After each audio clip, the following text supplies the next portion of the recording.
Setiap ASN dituntut agar mampu berperilaku adaptif di ranah profesionalitas dan di segala kondisi maupun zaman. Dalam Kamus Besar Bahasa Indonesia, definisi adaptif adalah mudah menyesuaikan diri dengan keadaan. Dalam konteks ini, perilaku adaptif yang perlu dimiliki oleh ASN merupakan kemampuan menyesuaikan kompetensi dengan kebutuhan sesuai tuntutan zaman. Memang tidak mudah berperilaku adaptif atas nama profesionalitas. Namun, semua itu menjadi mudah jika dibiasakan secara individual. Seperti yang telah kita ketahui bersama, bahwa sumber daya manusia adalah aset utama bagi sebuah organisasi. Sebagai aset utama birokrasi pemerintah Indonesia, aparatur sipil negara harus mempersiapkan diri untuk menghadapi berbagai tantangan global yang datang silih berganti. ASN dituntut mempunyai jiwa pembelajar yang merupakan kunci penting dalam membangun sikap adaptif demi menyambut ragamnya tantangan. Pandemi yang menerjang dunia, revolusi industri 4.0, dan target Indonesia Emas 2045 dapat menjadi sejumlah peluang sekaligus ancaman yang harus dihadapi dengan tepat. Revolusi industri 4.0 adalah tantangan skala internasional yang pengaruhnya begitu terasa di Indonesia. Kata kunci dari revolusi industri 4.0 adalah digitalisasi. Faktanya, masyarakat kita cukup bergantung pada sistem digital hampir di setiap aspek kehidupan. Mulai dari penggunaan media sosial untuk beragam keperluan, munculnya jenis-jenis pekerjaan baru, transaksi jual beli meningkat tajam lewat daring dan sejenisnya. Revolusi industri 4.0 juga mendorong negara-negara lain di dunia melakukan persiapan besar, terutama dalam aspek sumber daya manusia, agar mampu adaptif dan produktif di bidangnya.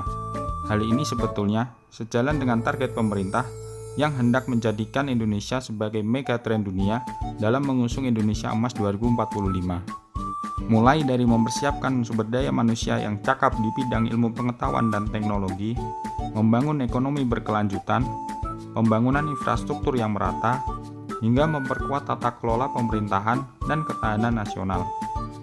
Adanya wacana tersebut turut mendesak pemerintah Indonesia melakukan penyesuaian melalui kementerian-kementerian yang bernaung di bawahnya. Dalam mencapai sebuah kesuksesan di dalam tim, memiliki ide atau gagasan yang baik belum tentu bisa menjamin kesuksesan tersebut. Ada beberapa faktor lain yang perlu diaplikasikan agar ide tersebut bisa berkembang dan menjadi hasil sebagai bentuk dari kesuksesan yang telah dicapai oleh sebuah tim. Salah satu faktor yang perlu diperhatikan ialah pentingnya adanya kolaborasi. Kolaborasi bisa menjadi salah satu kunci utama untuk menjembatani antara ide yang dimiliki dengan proses realisasinya. Pemerintah sendiri memiliki aparatur sipil negara sebagai instrumen penggerak kolaborasi. Kita tahu bahwa pemerintah memiliki institusi atau lembaga yang berada di berbagai lintas sektoral yang memiliki kewenangan baik itu sama maupun tidak dalam menjalankan fungsi-fungsi pemerintahan. Dalam setiap sektoral tersebut tentu terdiri dari berbagai macam latar belakang ASN yang menjadi pelaksana. Pada proses pelaksanaan inilah diperlukan adanya kemampuan kolaboratif yang harus dimiliki oleh ASN, baik itu dalam menjalankan peranan individual maupun institusional. Di sisi lain, peran kolaborasi juga akan memberikan optimalisasi dalam memberikan pelayanan publik kepada masyarakat.